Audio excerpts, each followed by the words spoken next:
We are going beyond the studio on blackamericaweb.com with Leela James, and we're going to discuss her sixth CD, which I was really surprised to hear about, and it is called Fall for You. Welcome. Yes, welcome, and thank you for having me as well. You're welcome. I'm glad that you're here. You know what? I know that you have a lot of music out, but Hmm. six albums is quite albums. It's like I don't even know if we say albums anymore. Six Yeah, CDs is quite a body of work. yeah. I actually, I didn't realize it myself. But I have been working You for didn't a long time. realize you had six albums. You're Yeah, like, oh, I've really? been working for a long time. Been around for a minute, so yeah, 6 albums. How did I won't well, when did you start? How long has it been? I started technically in the mid '90s, Mm. but I didn't get signed until 1999. Mhm. The album, my first public album didn't come out until 2005. So I was actually shelved for a few years before my record even came out. So by the time it came out, it was old. And I had other material. Oh, so you finished the album, they put it on the shelf and was like it's not yet ready yet and No, it wasn't that they fired the whole staff. okay, So well like that would they delay brought some in new things. A&Rs and like Uh-huh. it's like you had to start up again. Mhm. And a lot of times when that happened back then on the labels, it's like they go through seeing what artists they want to keep, what artists they don't want to keep, and they kept me, but they still were trying to figure out who was going to be over my project. You know what I mean? So it was like a change of regimes. So how do you describe the flavor on this CD? I describe it as soul music, but it's definitely it has more of a contemporary edge as well. So it's not just like you know, quote unquote neo soul. Mhm. And what do you think is different from between the fifth and the sixth? What has happened in your life, or how have you grown, or what difference is there that we'll hear on this album? I think the musical arrangements, the production, the writing, and then me personally, I'm a mother now. I wasn't a mother from Oh, the last. really? Yeah, Boy or so girl? little girl. Yeah, Oh, a that lot of makes a hair. difference. Yeah, Yeah. exactly. Yeah, to start, yeah, Yeah. yeah. She's about to get some braids too. Actually, How old is she? she's 3. Oh.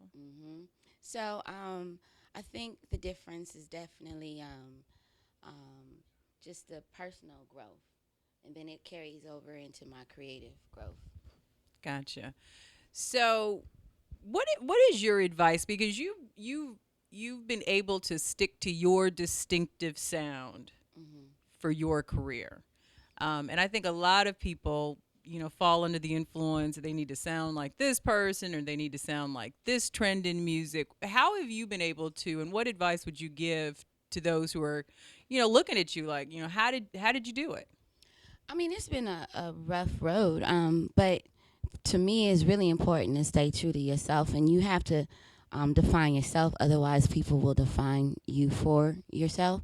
And I feel like what has always stood out to me and other artists were the unique voices.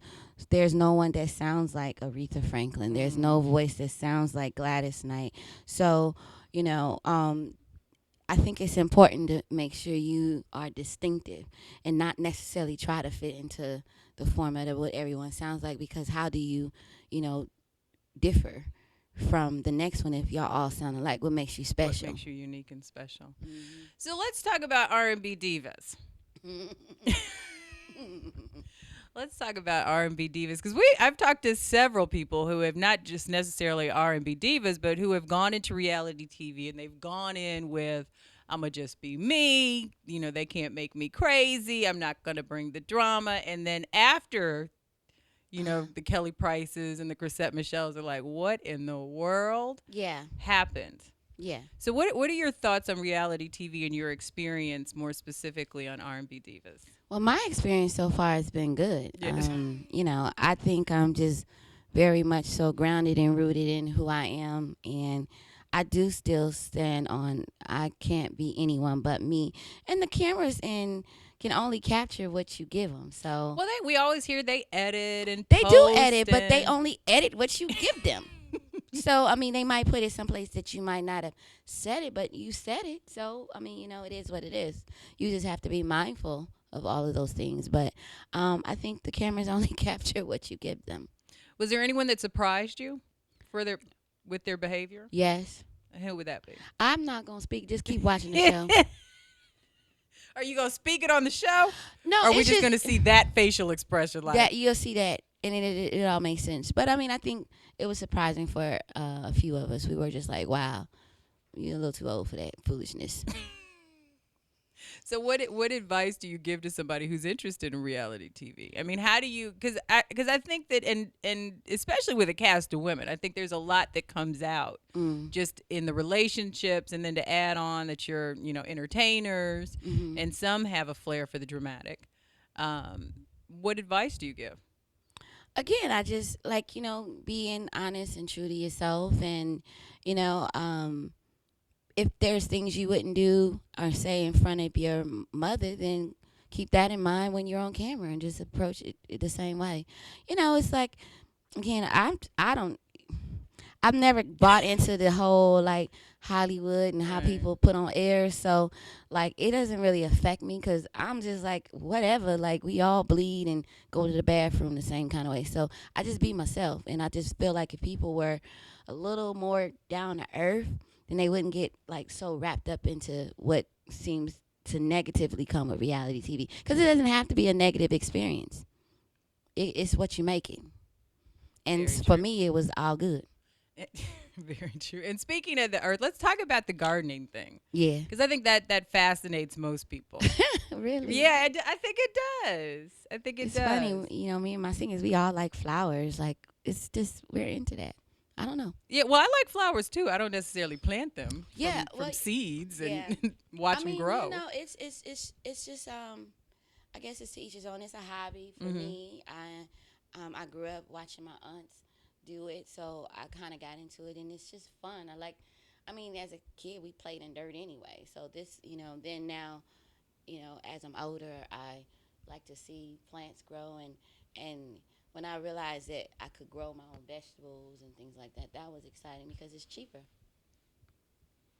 All right. I know it's kind of corny, but hey. No, I don't think it's corny at all. I think it's refreshing, and I think that it's kind of part of the theme of who you are. I mean, I think you're grounded. I think you have an earthiness not only to you but to your music, and I just think it fits. Thank you. But it's funny, like when people say the earthiness, I always like, yeah, that I'm grounded and I'm earthy, but I'm not. I don't like to think of myself as like, they the stereotypes of like, oh, she's so deep, mother did it earthy. Like, really, I'm just kind of like, girl, please, like that's No, I just think we me. got that. You Yeah. know what I mean? Like think I we get don't have that. to walk into the room and incense be burning and kumbaya. I didn't mean. I didn't quite. I Yeah. get you. I didn't quite You know mean what it I'm that saying? way, 'Cause but yeah, sometimes people like assume that's what it's all about. Like, no, we just like regular folk. You know? the gardens. Yeah. Yeah. You can pick up the album. When is it? It's coming out. You know what? The album actually came out already, July 8th. So I'm excited about that. We released it. Yeah, it's been about a month or so. And it's going well. It's going So the well. album is in stores now. It's in stores now, and it's also available on iTunes and Amazon and all those internet outlets and stores. Are you? and- You're big on social media. You know what? No, I'm not. I'm trying to get my game better, but No, your game is pretty good. no, I'm trying. 'Cause So why do you think it's not good? Because I see you tweeting. yeah, they're telling me to tweet more. Like Oh. all these, they like you Yeah, got all to tweet. tweet. You know, That's, because I'm just not into like the whole I gotta go to the bathroom, so let me tweet. I'm going to the bathroom. Oh, I'm drinking some tea. Like I just think that's like nobody's business. So what? So I wasn't really big on tweeting originally, like in the beginning, and then I didn't get the Instagram thing initially because I was like, what are people doing? Just taking pictures. Oh, okay. So I'm late. I'm just like I'm a Flintstone. well, for people real. love you. You have a whole nation of like Leela James fans that are out there just waiting for you on Thank social you. media. So But I'm trying to get better and tighten it up and step it up. So good for you. You're very gracious, and I appreciate that. thank you. All right, we have gone beyond the studio with Miss Leela James on BlackAmericaWeb.com.